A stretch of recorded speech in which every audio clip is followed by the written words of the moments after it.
Salut à tous, c'est Christophe, bienvenue sur Top Mercato pour un dernier journal de l'Euro. Un plaisir de vous retrouver pour échanger sur la victoire de l'Italie qui remporte donc ce trophée. Une Italie qui a été enthousiasmante, qui a été emballante durant toute la durée de ce tournoi et qui a vraiment mérité sa victoire. Alors cette Italie, elle a remporté face à une équipe anglaise qui avait ouvert le score à la deuxième minute de jeu. Elle a mis du temps ensuite à mettre en place son jeu, mais elle est revenue au score grâce à Leonardo Bonucci en deuxième mi-temps. Et surtout, c'est Gianluigi Donnarumma qui a sorti des arrêts exceptionnels durant la séance de penalty pour permettre à cette Italie de remporter cet Euro 2020. Alors de l'autre côté, c'est l'Angleterre qui a été décevante, une déception pour l'Angleterre qui a surtout réalisé un double changement à la 117e minute avec les entrées de Jadon Sancho et de Marcus Rashford, les deux joueurs de Manchester United qui ont vu leur tentative ratée ou arrêtée par le gardien. Alors en plus derrière, c'est l'international d'Arsenal Saka qui a vu sa tentative stoppée par Donnarumma. Ces trois joueurs qui ont reçu un flot d'insultes derrière sur les réseaux sociaux,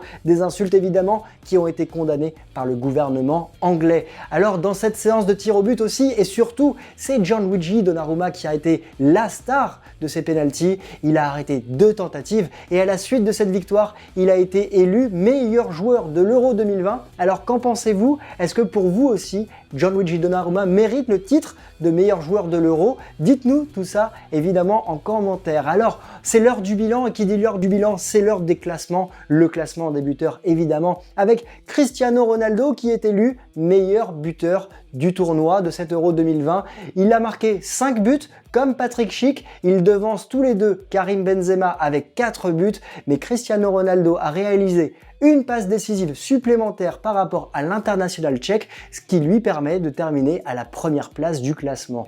De son côté, au niveau des passes décisives, c'est Zuber, l'international suisse, qui a réalisé 4 passes décisives, qui termine meilleur passeur du tournoi, dont 3 notamment face à la Turquie lors du premier tour. Et puis dans l'heure de ce bilan, l'UEFA a annoncé cet après-midi son 11 type, son 11 titulaire des meilleurs joueurs de l'Euro. On le découvre ensemble avec Donnarumma dans les buts, une charnière Maguire-Chiellini avec Luke Shaw sur le côté gauche et Mele sur le côté droit. Un double pivot Pogba-Xhaka avec 3 milieux de terrain offensifs. Côté gauche, Dolberg, côté droit, Sterling, Chiesa en numéro 10, derrière Cristiano Ronaldo. Et de notre côté, à la rédaction de Top Mercato, on s'est amusé à réaliser notre 11 type et dites-nous ce que vous en pensez. On commence évidemment dans les buts avec Donnarumma.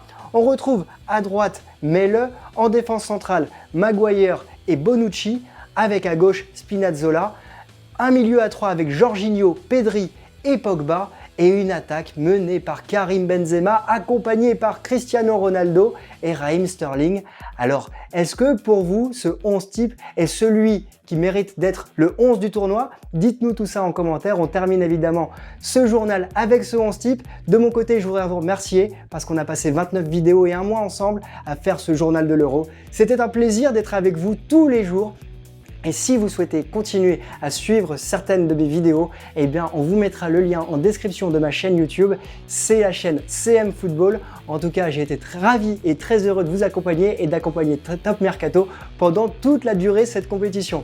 On se retrouvera certainement l'année prochaine, en tout cas je l'espère. Je vous dis à très bientôt et passez d'excellentes vacances. Surtout, abonnez-vous parce que vous serez informés des prochains journaux du foot de Top Mercato. À très bientôt.